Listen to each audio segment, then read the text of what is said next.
Olá a todos, meu nome é Lucas Jesus da Silva, eu sou bolsista de iniciação científica na UFBA, orientado pela professora Aline Alves. Esse vídeo é um dos vídeos de uma coletânea que vai ser publicado posteriormente em relação aos projetos de trabalho que foram apresentados por bolsistas orientados pela professora Aline durante o seminário estudantil da UFBA do ano de 2023.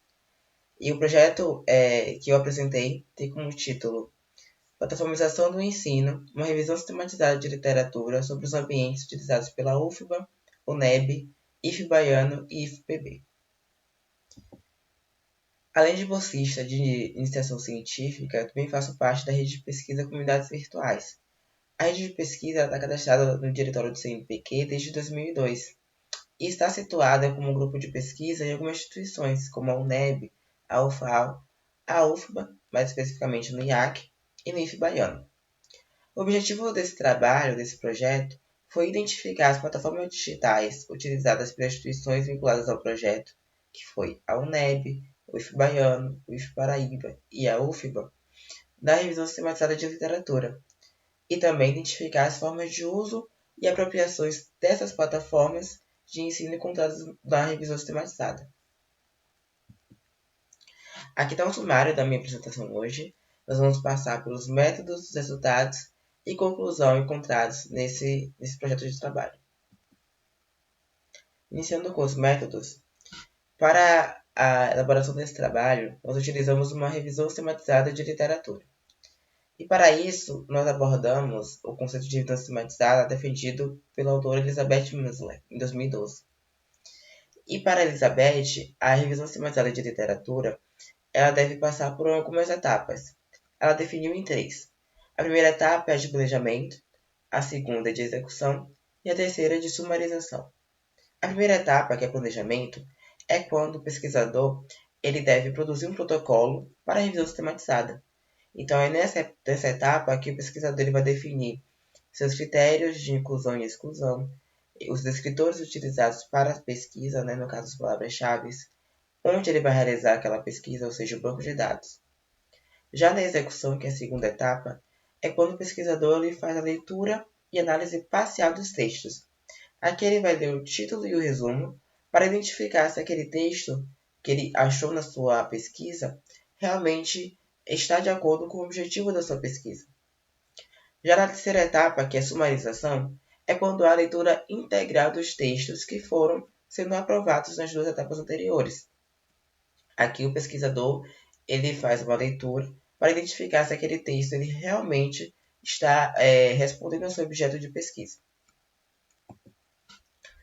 E aí, para realizar esse trabalho, realizando essas 3 etapas, eu iniciei com o planejamento, que é a primeira etapa. Então, eu decidi que a base de dados utilizadas para o meu trabalho seria o Google Acadêmico e o periódico CAPES.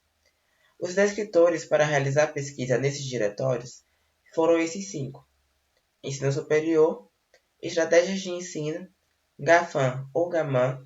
Aqui eu abro parênteses para explicar o porquê nós temos 2 siglas, né? GAFAM já se referindo às Big Techs, aquelas empresas que comandam hoje o mercado, né, de plataformas digitais. Então, a GAFAM é um acrônimo, né, para Google, Amazon, Facebook, Apple e Microsoft. Porém, durante o ano de 2021 a 2022, a empresa Facebook mudou seu nome para Meta.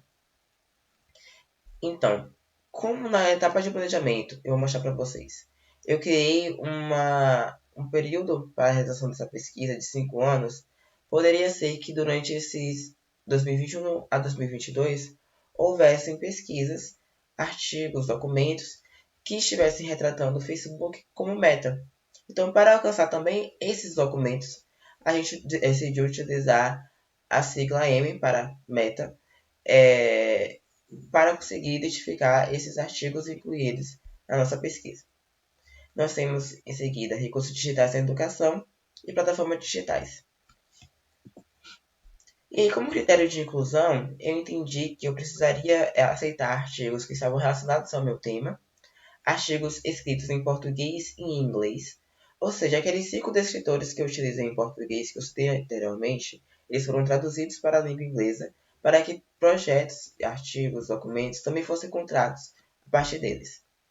Artigos pertencentes ao ciclo temporal definido de 5 anos, que foi de 2017 a 2022.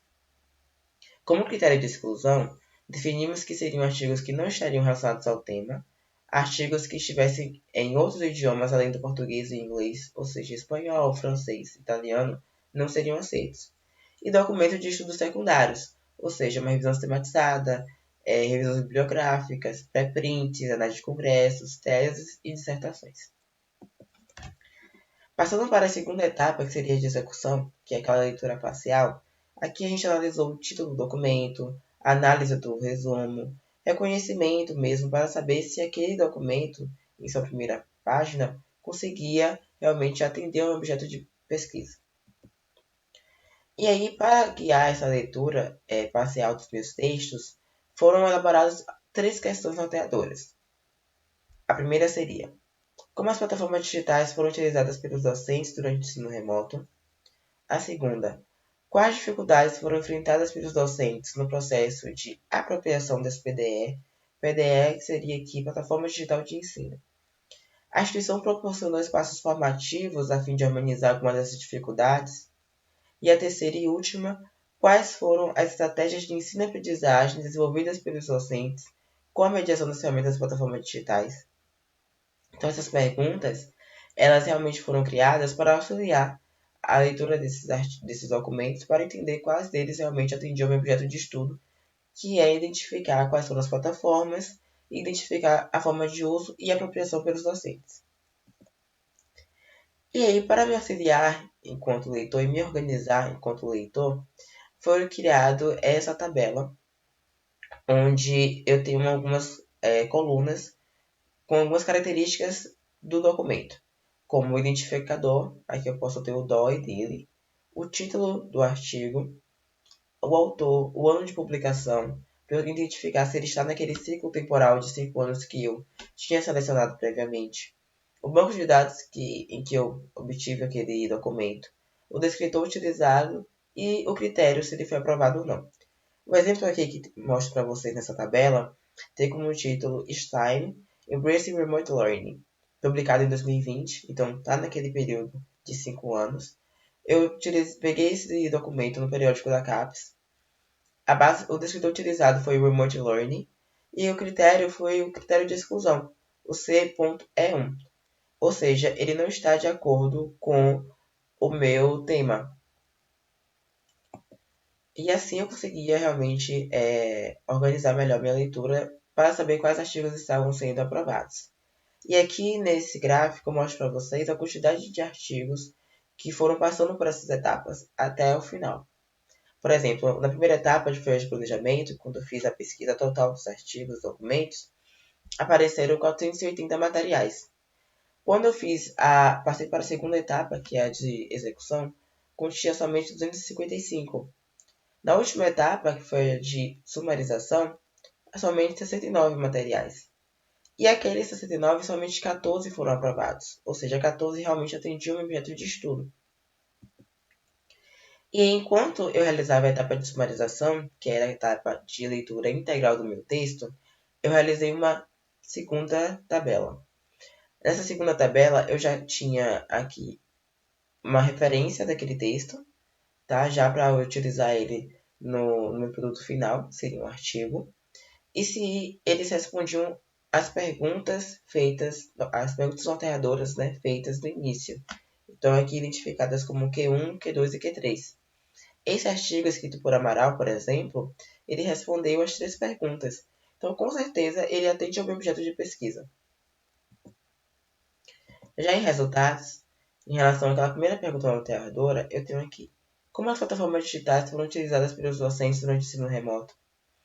E aí todos os artigos, né, aqueles que foram sendo aprovados, demonstraram o grande protagonismo, né, de 2 empresas privadas, que foi a Microsoft e a Google. A Microsoft com a utilização do pacote Microsoft Office 365 e o Google com o Google Suite for Education. Aqui nós temos uma divisão é até bastante igualitária, né, de 42% para cada uma dessas duas empresas. E aparecendo ali em uma porcentagem menor, nós temos o Zoom, o webconferências da RNP, o Moodle e o Skype. Seguindo como resultado, né, dessa pesquisa, Teixeira ele traz esses dois pacotes, que é o Google Search for Education e o Microsoft Office 365, como os mais utilizados durante o ensino remoto. E no pacote Google Search for Education, ele cita dois produtos que foram de maior uso, que foi o Google Meet e o Google Classroom. Já no pacote do Microsoft Office 365, ele cita o Microsoft Teams. A Amaral, ele além de confirmar o protagonismo dessas duas empresas, a Google e a Microsoft, ele cita também a Teleduc.